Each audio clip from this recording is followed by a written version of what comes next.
Please welcome Eithne Treanor, founder and CEO, Treanor Media.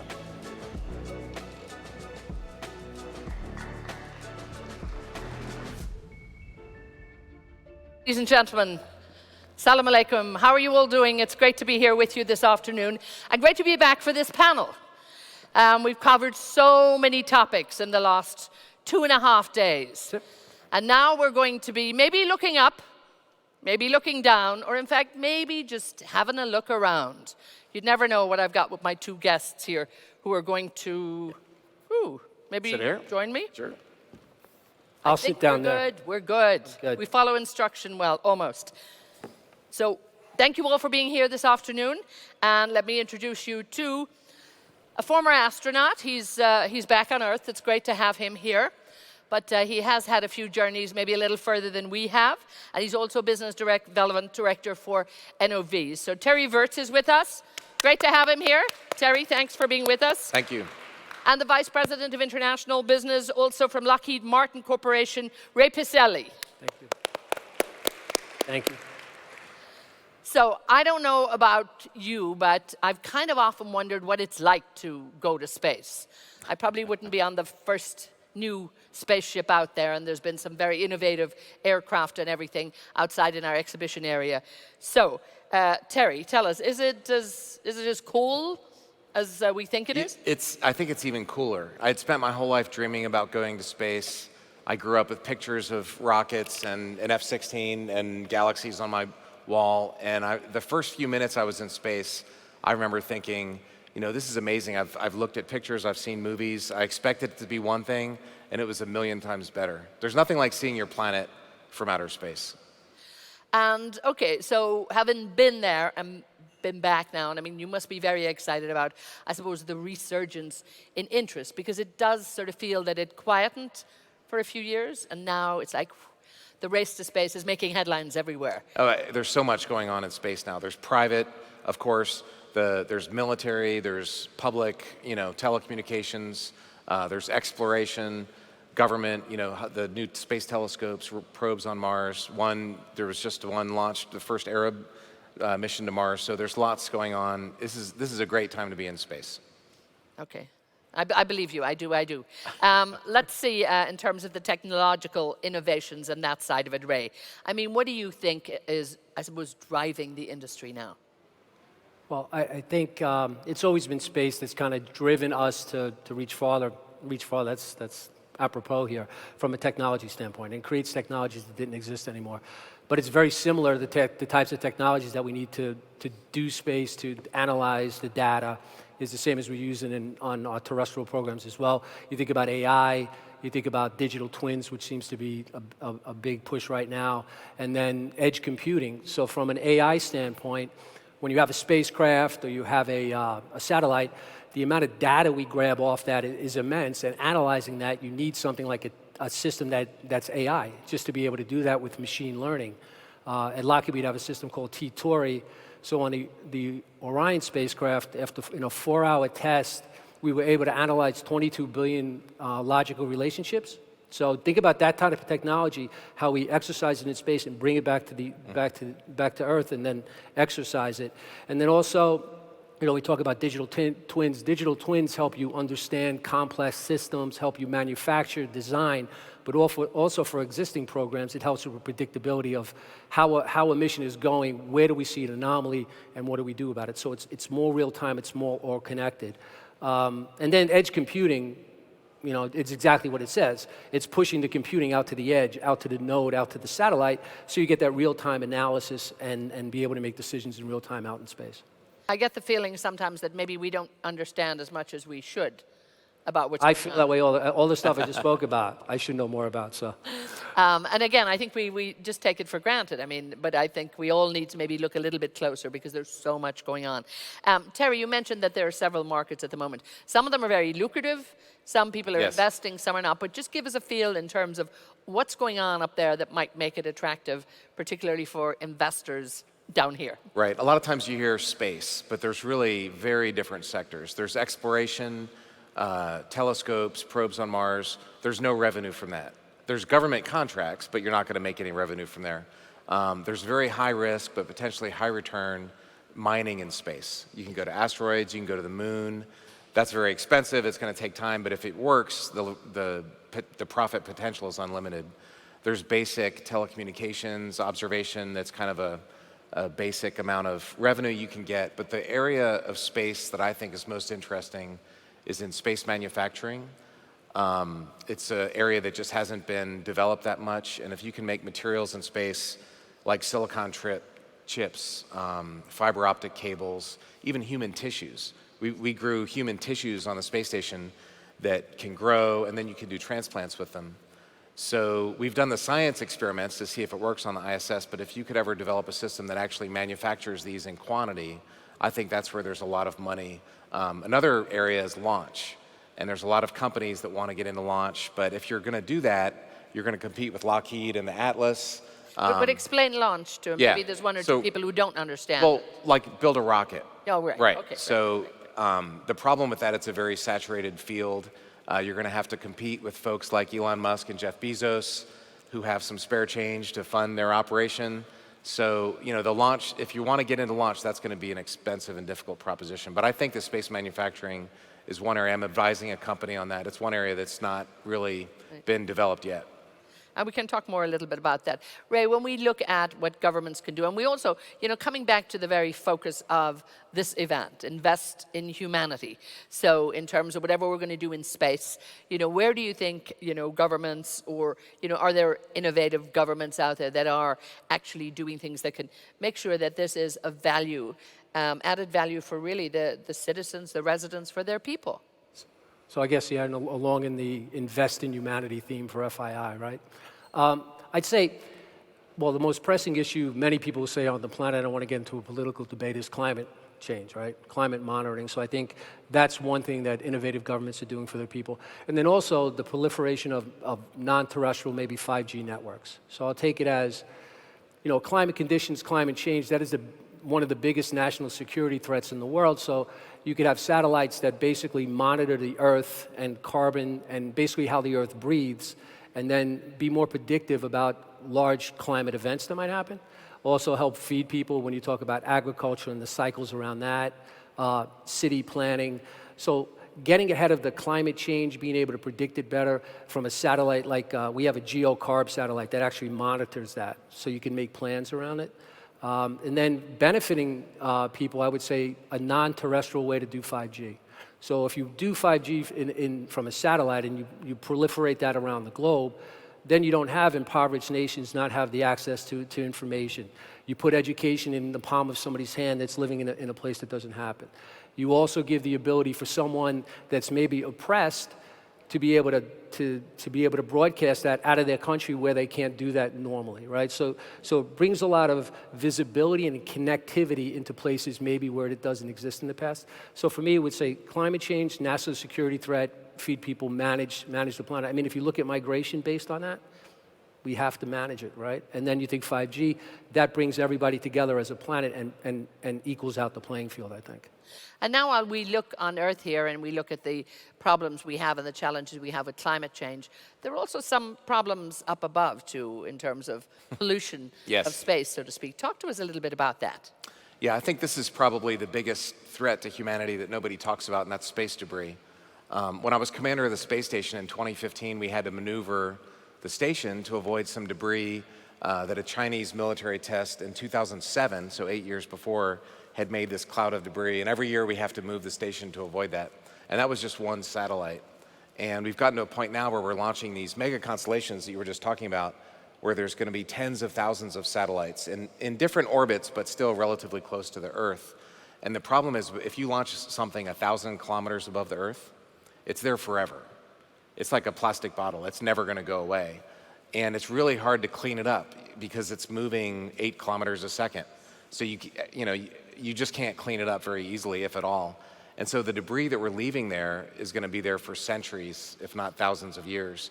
And once satellites start running into each other, if one goes out of control, that creates another cloud of debris of hundreds of pieces. And so we were talking earlier, when many of us flew here on a Airbus or a Boeing. Well, we have the ICAO, we have these international organizations that control air travel that make that possible. And there's nothing like that for space. So there's nothing preventing or forcing companies to make sure that their satellites get cleaned up.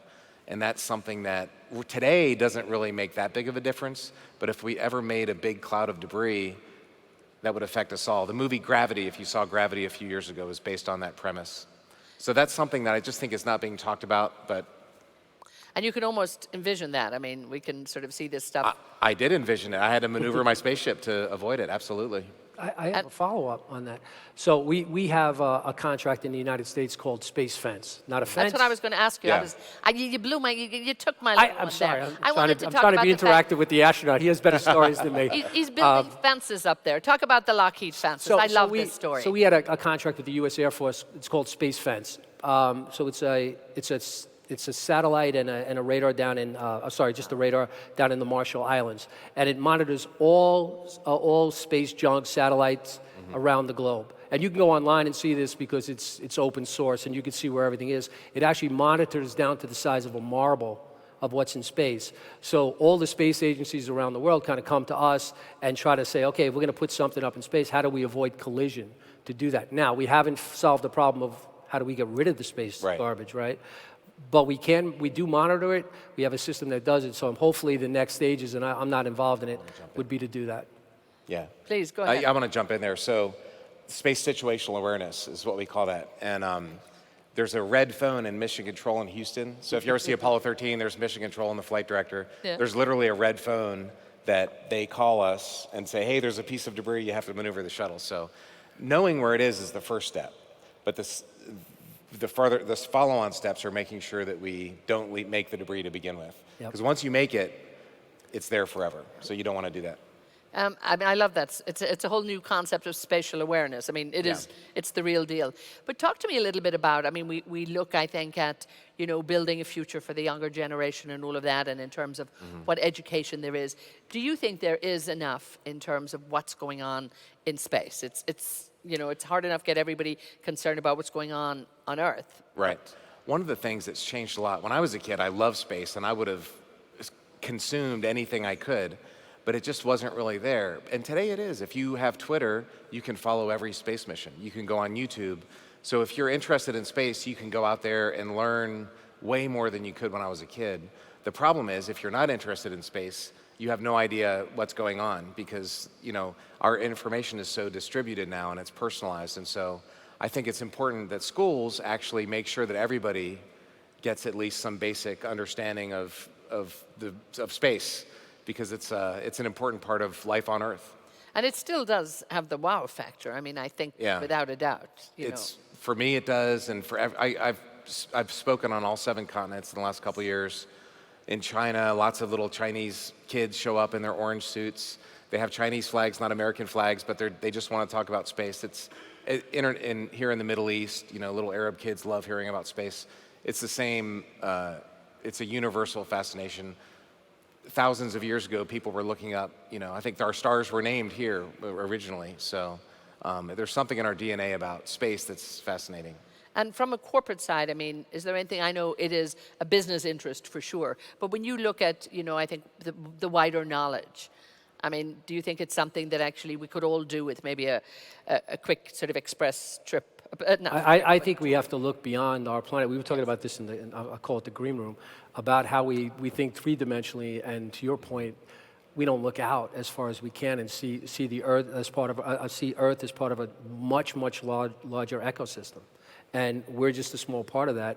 We're having an effect on it, but all the benefits we get from being there, they're exponential. Just think about the things you just spoke about, when it comes to growing human tissue and things like that. So we have to think that way. We have to open our aperture, let's just put it that way, to make that work. So I get a feeling from both of you that, the people who say we've got enough troubles on the Earth and we need to sort them and sort of keep looking down rather than looking up, you probably say actually looking up can help sometimes. So they said that my space shuttle mission cost $1 billion. And we launched in the space shuttle, we got into space, you have to open up the payload bay doors. And when we opened them up, we didn't launch $1 billion bills out into space. That $1 billion was all spent down here on Earth on middle-class jobs, on engineer jobs, technician jobs. A lot of it went to Lockheed, a lot of it went to Boeing and Rockwell, the other contractors.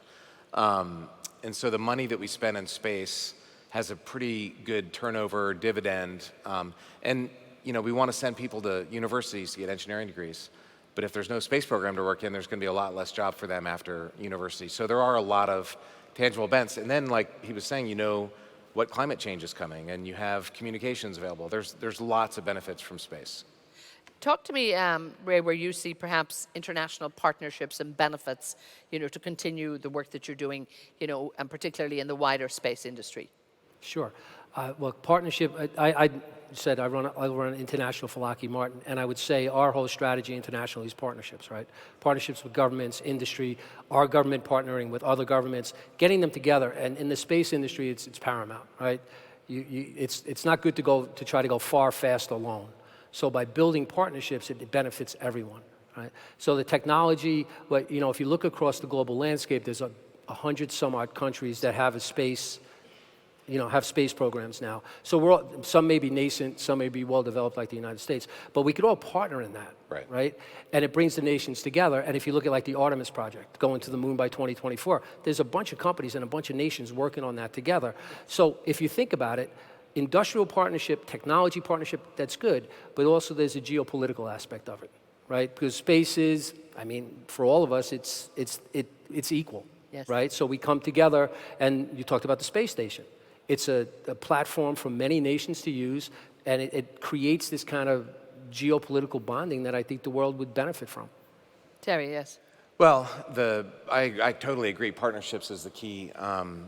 But when you look at I think the future of space, going it alone, like he was just saying, is not something that's going to be possible. It's been exciting to see. The UAE just launched a mission to Mars. A lot of different companies are doing that, or countries are doing that. So I think that idea of partnership is what I was going to add on to, is really critical. And again, there's so many people that can actually form that partnership. It's governments, it's industry, commercial. It's education, it's academia, and it is. Public-private partnership is the buzzword, but it's true. It's a real thing. Without that, you don't have the future. And we've only got a few minutes in our future here on this little stage, but we will have plenty of time to talk about it, and hopefully you might get an opportunity to meet some of the people out there. Ray, just before we do wrap this up, and it is kind of the express little chat we're having here, when we look at what can be done, and I think we're all agreed that there is an exciting future there. There's an exciting future in terms of investment, hopefully one day in terms of returns. But what would you say we all need to be doing in terms of, making sure if we get there, when we get there, that actually it's a win-win for everybody? Well, I think about what's going on in Saudi Arabia now with Vision 2030, creating thousands of jobs in the space industry that didn't exist anymore, right? So you're lifting up everyone, and like I said, there's nascent countries and there's advanced countries, but all together, it creates good jobs, creates great technology, startups, and availability for businesses too. It drives that kind of technology. Lockheed is always looking for small companies to partner with, to acquire, because of the technologies, and there's probably 1,000 startups every couple of years in space, right? So it brings us, the economy of it brings us together. But I say again, and you mentioned SpaceX and when they came into the industry. So we talk about partnering, but we also talk about now this commercial competition. It's making us all better at it. Right? And maybe helping us team. Now we're teamed with SpaceX. We're teamed with Blue Horizon on projects. So rather than just competing, but when they first came on the scene, it was like, this was a sea change. Right. So it helps everyone, the more people that are involved. And as far as international business for Lockheed, we have a lot of industrialization projects we do globally. And you see it in the last 2 years, it's all turning to space. Every government wants us to invest in space because it's not one of the things they said, hey, wait a minute, let's put our money towards that. We're putting it towards defense and other things. So we're helping in that way, and we're trying to teach. And I think, again, it just levels up the whole planet to work together. I'm going to leave you a closing word here. Inspire us. Right. Well, I already mentioned, I think the biggest threat that we don't recognize is space debris, and we need to have strong international agreements to get that under control. But on a positive note, I directed a film 2 years ago called One More Orbit. It was about setting a world record flying around the Earth in an airplane, and I was comparing flying in an airplane, orbiting in an airplane with orbiting in space. But I brought one of my Russian colleagues along, and the real point of the movie was how space exploration and exploration in general can bring people together. There's a lot of things here on Earth that separate us. There's obviously, a lot of division, especially today, that seems to be accelerating. And exploration is one thing that can bring us together. So of all the technical benefits that you get from space, I think the most important benefit from the International Space Station and from exploration in general is that ability to bring people together. And when I made that One More Orbit film, that was the goal, was to show how exploration is the one thing that can bring us together here on Earth. Exciting. Okay, so lots to play for there, investment opportunities, which everybody will, of course, be interested in. And indeed, as you say, it is a uniting force, and this is what more important than anything else. Gentlemen, thank you so much. Thank you. Terry Virts, big clap for him. I mean, well done. Thank you for all your life. And Raymond Pisellie, thank you both so much.